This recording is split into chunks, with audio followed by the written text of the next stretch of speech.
Tudo bom, pessoal? Hoje aqui de novo com o André. Tudo bem? Viram agora e respondeu rápido. Tá ficando craque. Tô aprendendo. Nós vamos conversar hoje sobre um assunto bem interessante, que eu acho que vocês todos deveriam refletir um pouquinho sobre isso.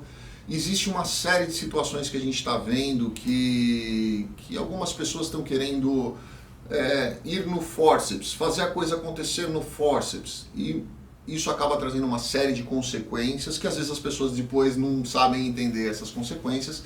Então vamos falar hoje sobre fraude na documentação processual. A gente tem visto algumas situações que a gente tem ficado um pouco preocupado. Eu queria que o André comentasse um pouquinho disso, a experiência dele. Eu acho que vai agregar demais para vocês. Legal. Pessoal, bom, a princípio eu acho que é interessante a gente mencionar aqui como a imigração analisa um processo, né? Um processo de, normalmente, seja de visto L, seja de visto E, O, P, normalmente como eles avaliam, principalmente visto L, né? Falando aí de visto Eu acho que L. o mais bacana é o visto L, porque assim, a gente já viu alguns casos, né? Isso. O brasileiro nem sempre declara 100% da empresa dele, ou às vezes a empresa não está muito bem daquela forma que deveria estar, ou às vezes ele vende a empresa e esquece de informar que ele vendeu a empresa, né? Isso já E aí acaba gerando uma série de atribulações no meio do caminho, porque as histórias nem sempre são contadas da forma que elas deveriam ser contadas, nem sempre são trazidas de uma forma verdadeira e sincera, e a gente acaba tendo surpresas no meio do caminho e a gente sem saber o que fazer, né? Isso é verdade, é um ponto muito importante. Como é que eles vamos falar do visto L1 então, porque não é o visto em si que a gente vai falar da fraude em si, Toma mas como exemplo um L. como exemplo L. Então você dá uma entrada num processo de visto L hoje. A imigração ela usa um sistema chamado VIBE, que é um sistema de checagem universal. Na verdade, praticamente um setor privado, mas que tem um grande poder de checar exatamente as informações de todos os países. Então, no Brasil, eles atuam da mesma forma. Então, eles checam muitas informações prestadas, exatamente, que a gente presta no processo, que a gente informa para a imigração, daí eles verificam muito com base nisso. Posso só fazer uma correção? Claro. Não é a gente que presta, é o cliente que informa. Desculpa, exatamente. A gente que informa para a gente e a gente passa, é verdade. E às vezes a gente nem sabe, né, se aquele documento é real ou não, porque não é obrigação a gente checar aquilo. Não, acontece às vezes do documento ter alguma uma divergência. Fraude às vezes no próprio documento e aí é uma questão que o cliente acaba... quando acontece isso, ele mesmo assume o risco do documento que ele está, da informação que ele está prestando. Exatamente. Né? Então existe essa questão exatamente da checagem da informação. Essa checagem da informação é interessante porque eles às vezes checam exatamente se você, por exemplo, está dizendo que você tem uma sala comercial ou um local comercial no Brasil onde você opera, né, a sua indústria, seja lá o que for. Isso é checado, na verdade, por eles. E tem uma coisa que é interessante, que às vezes o sistema, por incrível que pareça, o sistema não é tão atualizado. Então tem muito problema. Às vezes a gente recebe a RFP exatamente por desatualização do próprio sistema. Ou seja, se o cliente mudou falando da locação comercial, ele mudou de um ponto A para o ponto B, né? Muitas vezes o VIBE ele não pegou essa mudança. Então você fala que está no ponto B, eles vão checar que você estava no ponto A, eles já vão questionar logicamente, vem cá, será? Eles já ficam, né, achando que tem alguma coisa errada ali.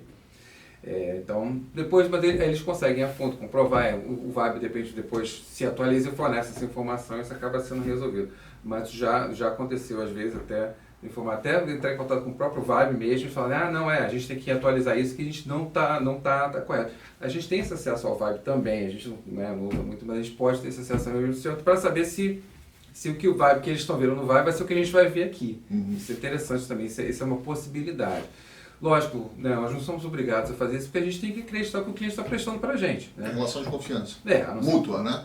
Exatamente. Eu sei que o cliente fala, olha, esse documento aqui, esse imposto de renda aqui é totalmente falso. Você fala, opa, peraí, você tá, né? Mas o cliente nunca fala, não, tá tudo certinho, tá aqui.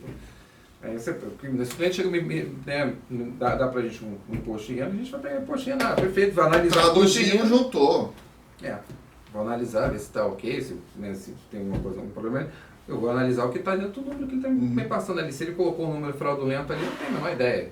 E aí é uma questão que o cliente tem que ter responsabilidade. Exatamente.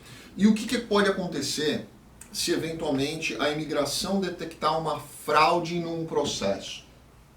E eu vou dar depois 2 exemplos para vocês. Provavelmente o visto vai ser negado. Praticamente, se for detectada a fraude, vai ser negado. E eu já vi 2 situações em que eles negaram o processo, detectaram a fraude e cancelaram os vistos existentes, né? Ou seja, eles detectam a má-fé e cancelam os vistos existentes por causa de uma determinada atitude de má-fé. Então, gente, a gente estava conversando um pouco antes aqui, né? Às vezes a pessoa fala, poxa, o único caminho que eu tenho de repente é um L1, mas a gente sabe que infelizmente na cultura brasileira nem todo mundo declara 100% do que a empresa fatura. E aí, às vezes a empresa tem 10, 12 funcionários, mas na verdade ela tem 3 registrados. E ela fatura, na verdade, R$200 mil por mês, mas ela declara 30. E aí começa aquele monte de ajustes, né, contábeis, fiscais, que acaba dando uma série de problemas se não for realmente a coisa real. Então isso é uma preocupação que a gente tem tido e que eu tenho falado muito para as pessoas tomarem cuidado, né, com o que fala. Você já chegou a ver RFE que vem pedindo esclarecimento do que foi dito na hora da obtenção de um visto? Eu vi isso há pouco tempo. A pessoa falou que em 2015, por exemplo, ela trabalhava numa empresa, mas na hora que ela aplicou o visto L1, ela aplicou por uma outra empresa. Sim.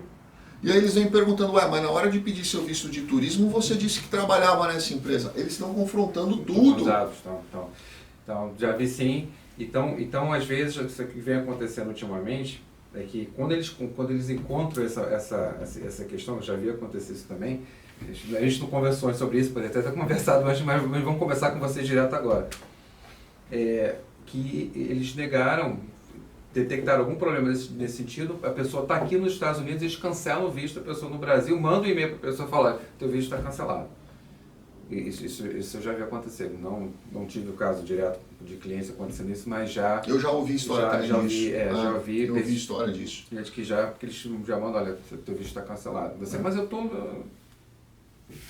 Então isso pode acontecer. E só puxando aí um adendo da colocação com relação à fraude, imposto de renda, ou então da declaração ou não, o que a gente sempre recomenda, pessoal, se vocês não estão com tudo estruturado hoje para dar entrada com a L1, façam um planejamento pré-imigratório, exatamente, de repente se alinha durante um ano inteiro, porque existe um grande conceito que não é muito correto com relação ao L1, de achar que vai entrar com a L1 e vai largar a empresa lá no Brasil. Vou deixar... Acabou o visto. Não é isso. Então, quer dizer, investir na tua empresa no Brasil vai não só facilitar você ter um bom L1 e ter o Green Card depois, como facilitar também para você fluir todo esse processo que vai durar alguns anos. Então não adianta você pensar assim, mas eu vou ter que fazer todo esse investimento na empresa brasileira, vou ter que acertar isso, acertar aquilo. Vai. E eu vejo algumas pessoas também em algumas situações em que eles querem fazer um business plan, não fazer investimento nenhum, esperar sair o visto para depois fazer algum tipo de investimento. Eu acho um risco absurdo isso, né, cara? Eu acho isso um risco absurdo. Eu acho que é uma fragilidade muito grande. Hoje, o princípio da boa-fé, ele reina e prevalece muito nessa questão imigratória, né? Você demonstrar a sua intenção, a sua vontade, a sua boa-fé, a sua predisposição de realmente investir, de contratar, de gerar economia, de gerar renda, é fundamental num processo desse, não é? Se você não tiver isso, você nem comprova as exigências do visto. Né? Porque como é que você vai... É o que a gente sempre brinca, né? A gente está ficando velho, a gente sempre brinca. Desculpa, gente. A gente sempre brinca, né? Que há anos atrás, né, quando a gente começou essa brincadeira de advogar aqui, pelo menos a parte migratória, a gente mandava, eu já mandei L1, receita de bolo, eu mandava L1 só com business plan, não fazia mais nada. Pegava o business plan, né, pegava, mandava, era aprovado o primeiro, aí sim a gente já trabalhava com o segundo para implementar o que foi aprovado no primeiro. Hoje em dia, você manda só o primeiro, você manda só o business plan, né, acabou. Fala, eles não vão nem... Tá ligado. Eu não vou nem olhar, eles vão rir. Acho que eu não faço isso, mas acho que se eu fizesse isso, eles não iam nem mandar RFI. Eles vão não negar de plano. É. Eu já vi eu brinco com um cliente meu. Há alguns anos atrás, eu via L1 aprovado com receita de bolo. Eu já vi muitos disso. Aí eles pegavam o business plan, colocavam ali que tinha um projeto de implantação, a ideia era aquela, mandava, aprovava o visto, a pessoa vinha para os Estados Unidos e aí começava a fazer implantação e tudo mais, e aí trabalhava-se toda a estruturação para a renovação do visto. Hoje esquece isso esquece, né? A pessoa vem para cá sem preparação nenhuma, esquece. O correto era como era antigamente, porque você tem um visto de 1 ano, né? Então, ou seja, é um visto de implantação. É um visto de implantação, né? Ou seja, você está dizendo para fazer isso, eu vou te dar 1 ano para você comprovar que você fez. Isso é o correto, mas aí a coisa mudou completamente, você praticamente tem que mandar um L1 já com... negócio montado, tudo comprado, funcionário contratado, business plan estruturado, praticamente operando para demonstrar sua boa-fé, seu comprometimento. E mesmo assim eles vão mandar um RFI. E mesmo assim vão mandar um RFI. Certeza. Pergunto para você, nessa mesma linha, um L1 e um E2 é basicamente a mesma coisa.